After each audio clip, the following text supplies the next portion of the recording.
Ouça a partir de agora o programa Acorda Bênção, com o pastor Amaro Correia. Ouça agora a voz do divino.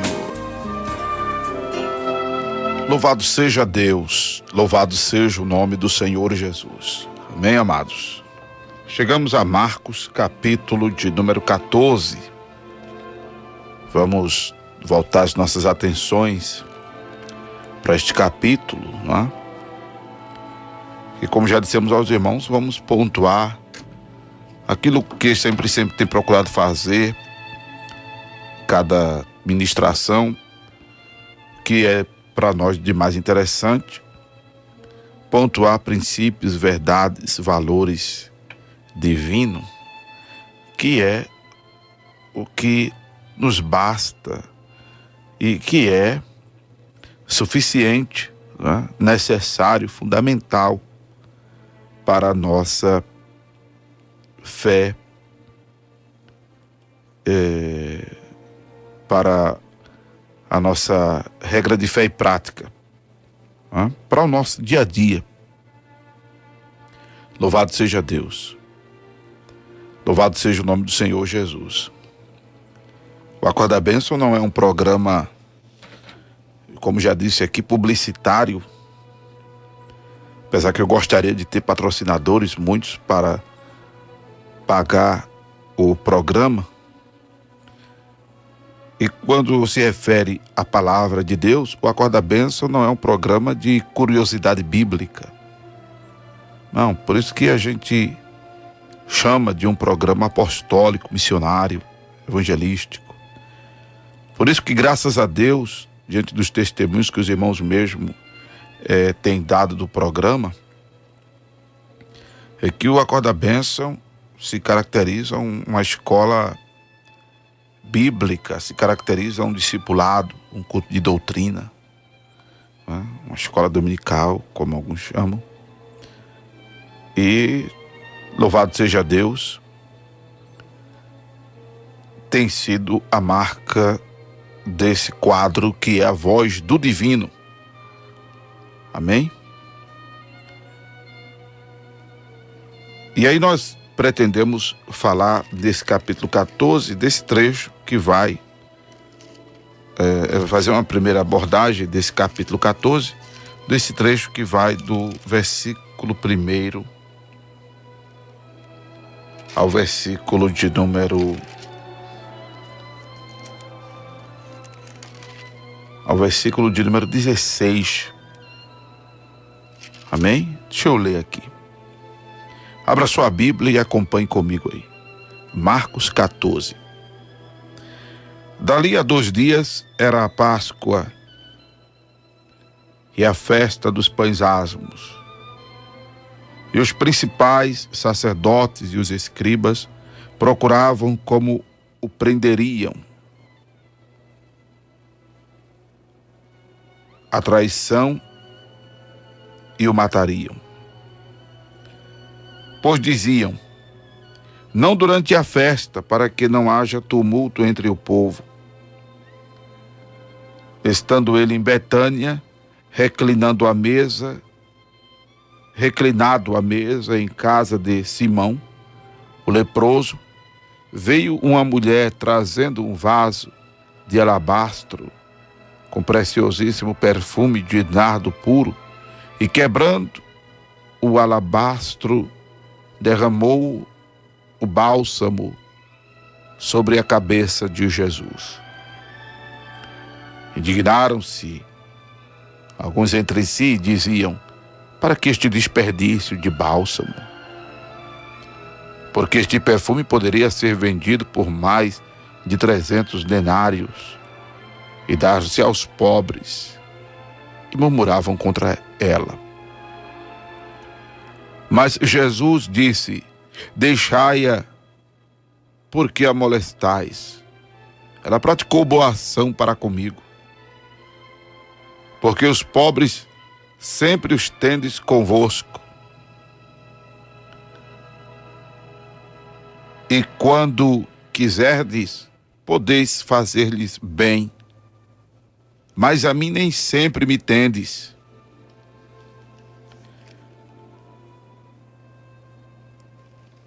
Ela fez o que pôde, antecipou-se a ungir-me para a sepultura. Em verdade vos digo, onde for pregado em todo o mundo o evangelho, será também contado que ela fez para a memória sua.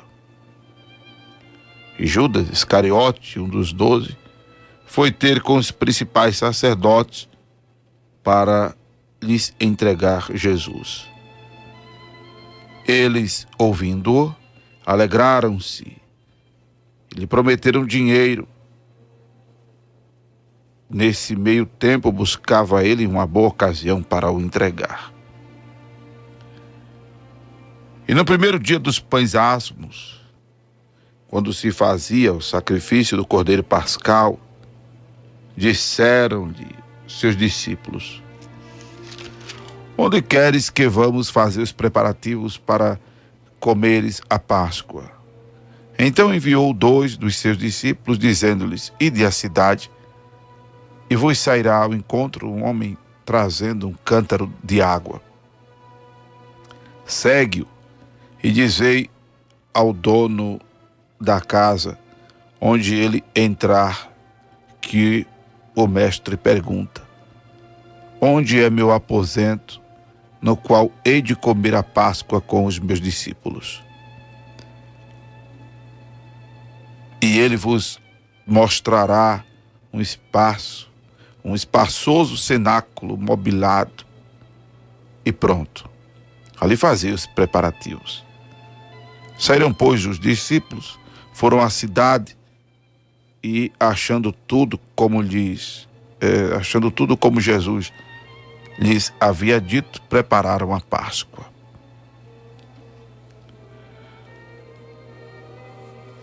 Deixa eu ler então do versículo 17 ao 25. Tá? Deixa eu ler desse versículo 17 ao 25.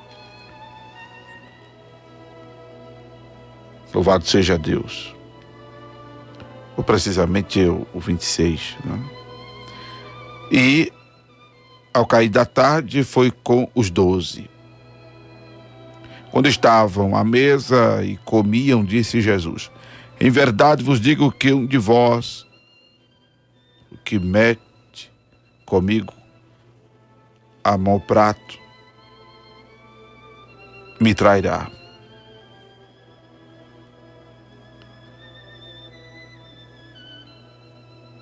Versículo 19. E eles começaram, entristeceram-se, e dizia-lhe um ao outro: porventura sou eu, Senhor? E outro: porventura sou eu, Senhor? Mas ele, respondendo, disse-lhes: é um dos 12 que mete comigo a mão no prato. Da verdade, o Filho do Homem vai como dele está escrito, mas ai daquele homem por quem o Filho do Homem é traído. Bom seria para o tal homem não haver nascido. E comendo eles, tomou Jesus pão e, abençoando-o, partiu e dele e disse: tomai e comei, isto é o meu corpo. E tomando o cálice, dando graças, deu-lhe, e todos beberam dele. E disse-lhes: isto é meu sangue, sangue do Novo Testamento, porque no Novo Testamento, que por muitos é derramado.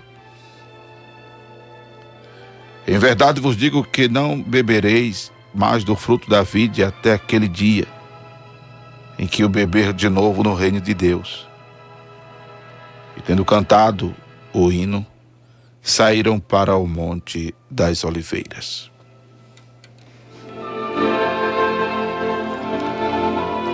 Louvado seja o nome do Senhor Jesus.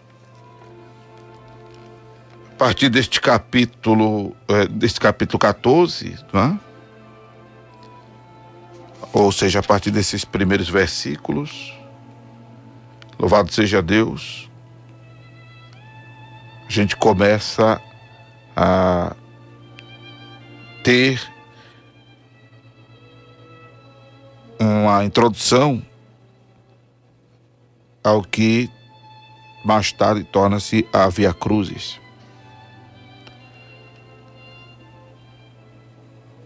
Processo todo que Jesus passa até chegar ao Gólgota, o Monte Caveira, o famoso Calvário.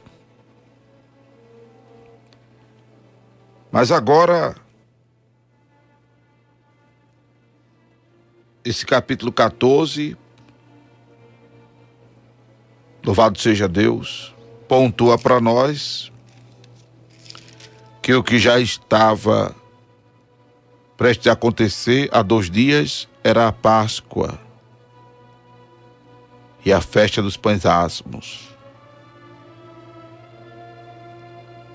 A Páscoa, que os irmãos já sabem, era uma das grandes festas religiosas de Israel. As outras 2 importantíssimas festas eram Pentecostes e a festa dos tabernáculos. A Páscoa tinha a sua importância e tem a sua importância para os judeus por comemorar sua libertação do Egito. Na noite em que Deus passou por cima das casas dos israelitas, quando acontece a morte dos primogênitos, como maldição para os egípcios, e toda aquela casa que não havia aspersão do sangue do Cordeiro, que veio ser o Cordeiro Pascal, tendo em vista a celebração da primeira Páscoa. Eu estou falando isso porque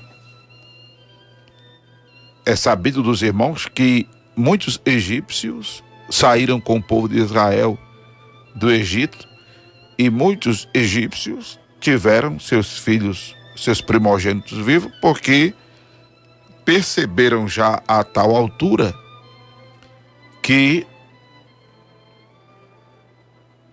precisavam dar mais ouvidos a Moisés do que a Faraó e aspargiram nos umbrais de suas casas o sangue do Cordeiro, e aí seus primogênitos não foram mortos, como acontecia de o povo de Israel que estava na terra de Gósen, e havia egípcios ali, as pragas não os alcançavam. Isso já apontando para o Deus do céu, que não faz acepção de pessoas, mas que tem consigo o princípio da prioridade. Deus dá prioridade a quem dá prioridade a Ele. Como está escrito em Salmos 25, que para com os sinceros, Deus se mostra sincero. Louvado seja o nome do Senhor Jesus. Louvado seja Deus.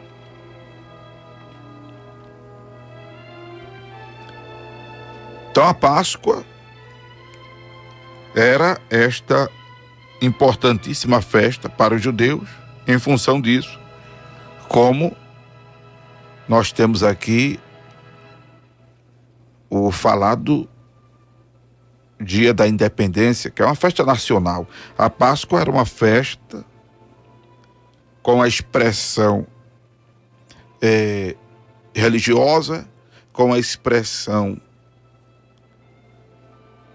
nacional, mas com uma expressão também espiritual. Porque a Páscoa passou a ser o protótipo do que anos depois vinha tornar-se real na pessoa bendita do Senhor Jesus Cristo, que no capítulo 15 de Coríntios, louvado seja Deus, Cristo, o nosso Cordeiro Pascal, foi sacrificado por nós. Louvado seja o nome do Senhor Jesus.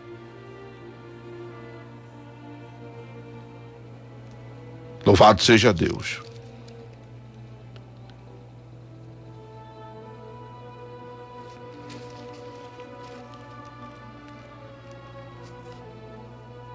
E aqui neste capítulo 14,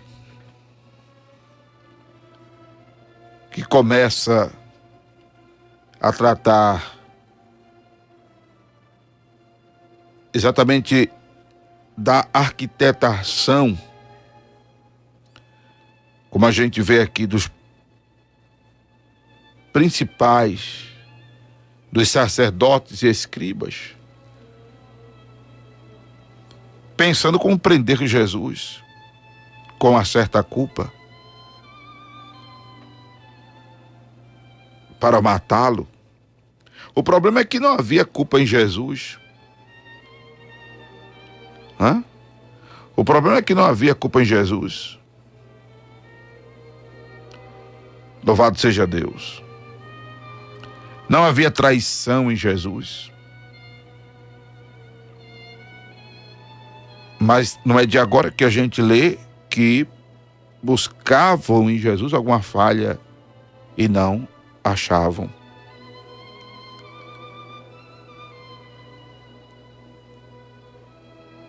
Mas eles estão sempre desejando uma situação para abater Jesus, que era uma ameaça a eles. Era uma ameaça a eles. Por causa do que falava, né? Por causa do que fazia, por ser quem era. Mas a gente deve analisar por outro lado, pelo fato de que Deus está no controle de tudo isso. Deus está no controle. É como estávamos orientando pastoralmente, biblicamente ontem, uma irmã ouvinte, dizendo que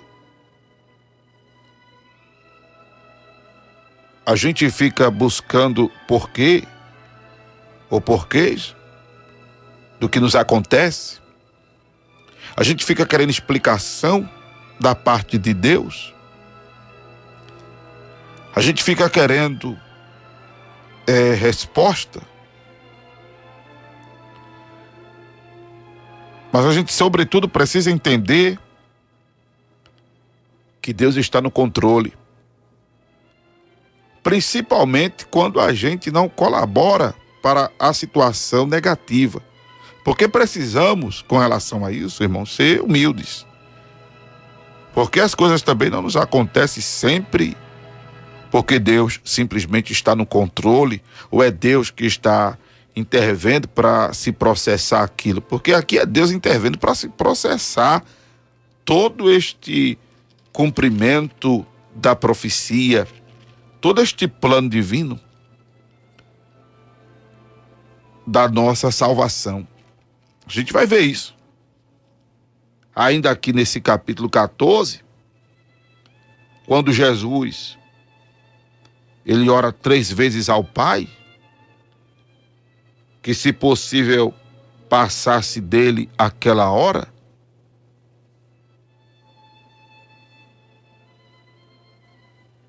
ao que o Pai nada responde, Jesus chega à conclusão de que aquela era a vontade do Pai E aí ele diz: louvado seja Deus. Seja, porém, o que não seja, porém, o que eu quero, mas o que tu queres. Capítulo 14, versículo 36. E disse: Abba, Pai, todas as coisas te são possíveis, afasta de mim esse cálice, não seja, porém, como eu quero, mas o que tu queres. Aqui é alguém que realmente, louvado seja Deus, alguém que não tem culpa, né? Alguém que não tem culpa, como dos homens que estavam ao lado dele na crucificação, chegaram a dizer: louvado seja Deus, este homem é inocente.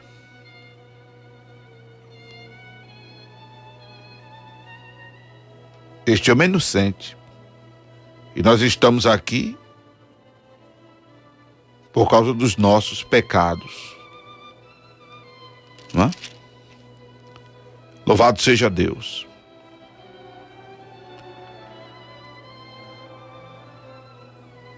Jesus, que foi injuriado, também por parte daqueles que foram crucificados com ele. Versículo 32.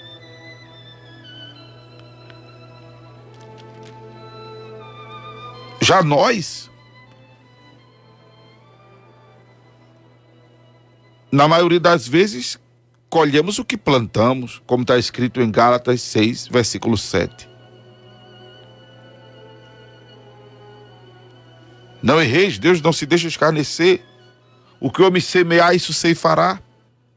E aí qual deve ser a nossa postura diante disso? A nossa postura diante disso deve ser a que Tiago nos orienta. No capítulo de número 4, de purificarmos as nossas mãos pecadoras,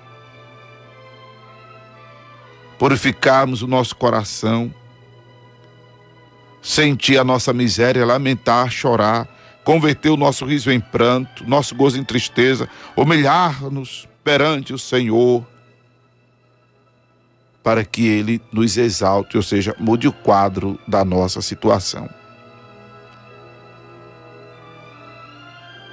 É essa a nossa postura de humildade. E ser humilde é reconhecer a miséria da gente, é reconhecer o erro da gente. Ser humilde não tem nada a ver com falar manso, com andar, vai lá, banhado, né? Com aparência de mendigo. Não, ser humilde não tem nada a ver com andar assim, com a cabeça baixa. Não. Ser humilde tem a ver com isso aqui. Tiago capítulo 4, versículo 8, a primeira parte do versículo 10. E aí a gente vê lá no versículo 6 de Tiago 4, que Deus resiste aos soberbos, dá, porém, graça aos humildes. Então nunca podemos nos comparar à situação de Jesus, como tem gente que às vezes quer se comparar à situação de Jó. Estou sofrendo que só Jó. Não. Jó não era perfeito, mas é uma pessoa da qual nós devemos nos inspirar, porque era uma pessoa temente, era uma pessoa, louvado seja Deus, de quem Deus mesmo deu testemunho, por ser sincero, reto, temente a Deus e se desviava do mal. Louvado seja o nome do Senhor Jesus. Jó, que, como eu disse também no programa anterior a este, tinha amigos que das qualidades deles não precisa ter inimigo, que inclusive acusavam Jó de ter culpa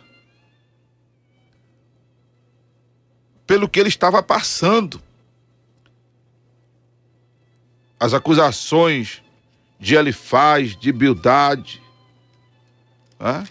foram todas respaldadas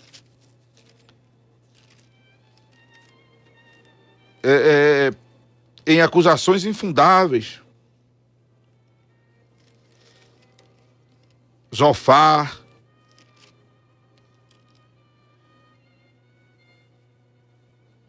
Jó, ele tinha culpa por ser pecador, mas não especificamente por conta daquilo que ele estava passando.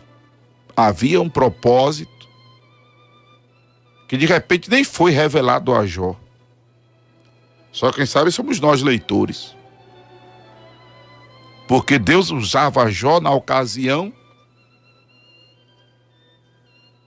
como álibi. Deus usava Jó para defender-se, inclusive, das acusações que Satanás fizera a Deus de subornar Jó. Como também o próprio Jó é acusado de ser mercenário. Mas, sobretudo, Deus está mostrando a Satanás, através de Jó, que para que alguém o sirva como Jó o servia, Deus não precisa ter que estar dando bênção de manhã, de tarde, de noite, de madrugada. Bênção na segunda, na terça, na quarta, na quinta, na sexta, no sábado, no domingo. Deus não precisa ter que estar fazendo isso, não. Porque Deus quer que nós o sirvamos com determinação e incondicionalmente. É assim que devemos servir a Deus, com determinação e incondicionalmente. Por isso que não somos e temos respaldo exatamente com essa argumentação bíblica para discordar da ideia de que crente só presta na prova, irmão. Que crente é esse que só fica aos pés de Jesus se tiver na prova? Para com isso.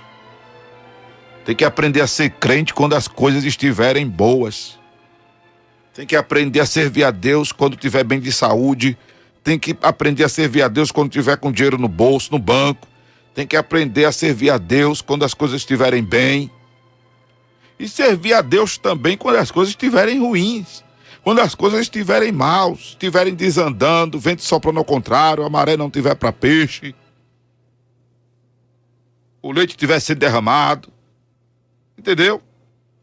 Tem que ser crente em Jesus. Como disse Ananias, Misael e Azarias a Nabucodonosor: olha, rei, se tu quiser nos livrar, se o Deus a quem servimos, que eles foram ameaçados de ser lançados na fornalha de fogo, aquecida 7 vezes mais. E sabe o que foi que eles disseram a Nabucodonosor? Olha, rei, se o Deus a quem servimos quiser nos livrar, ele nos livrará da tua mão. Mas saiba que se ele não nos livrar, mesmo assim, nós não vamos adorar a imagem que tu levantaste. E não adoraram mesmo, não. Aí o rei mandou tocar as trombetas, os instrumentos, tudinho lá no livro de Daniel está escrito isso. E eles permaneceram de pé. Aí, como sempre tem um cabueta, o dedo duro, pega, tá ali o pessoal ali, disseram ao rei. 3 ali que não adoraram, que não se prostraram. Poxa, joga na fornalha. E eles foram lançados na fornalha. Glória a Deus. Os homens que lançaram eles, diz a Bíblia, foram queimados só de chegar perto. E eles saíram ilesos da fornalha. Entraram na fornalha, mas saíram ilesos. A Bíblia diz que nem cheiro de fumaça tinha na roupa deles. Esta é a palavra de Deus para nós nesta madrugada, nesta oportunidade. Sejamos sinceros para com Deus. Procuremos dar prioridade a Deus, que é simplesmente isso que Deus quer de nós. E deixar que as demais coisas, Ele estará no controle das nossas vidas. Capítulo 14 de Marcos, a gente vê Deus no controle da situação, sobre a vida de Jesus. Mas eu não duvido que Ele está sobre o controle da tua vida. Agora, de entender que você precisa se examinar. Como está escrito, examine-se, pois, o homem a si mesmo. Julgai-vos a vós mesmos se estáis em Cristo. Se você é humilde o suficiente e capta que tem culpa no cartório, que está passando pelo que está passando, porque procurou, a saúde não está boa, as finanças não estão bem, o casamento não está bem, sua vida não está boa, e você admitir diante de Deus que tem cooperado para isso, pede a Deus perdão, procura se retratar com Deus, procura melhorar a tua vida e creia que também assim Deus terá misericórdia e operará maravilha, operará coisa tremenda em teu viver. Amém? Louvado seja Deus. Você acabou de ouvir o programa Acorda Bênção, com o pastor Amaro Correia.